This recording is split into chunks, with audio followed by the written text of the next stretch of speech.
After the Easter break, PBA will be back.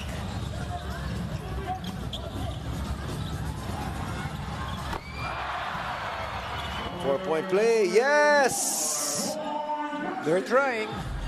That'll cut the lead. About the clock here. Oh, the pass that's a goes to steal. Hodge. Four-point play. Oh, yes! Wow! Did he get fouled? If he got fouled, and I told you that they're looking for a 5-point shot.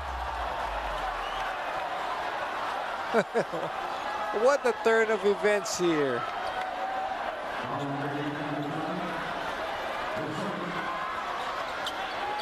That press break of Team Japeth. There's a big 4-point shot there.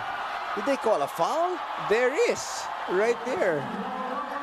So wanted to look at the referee. If he signaled with a fist, that means there was a foul, but it seems that he got tagged in the arm. So it's a 5-point play, Anthony.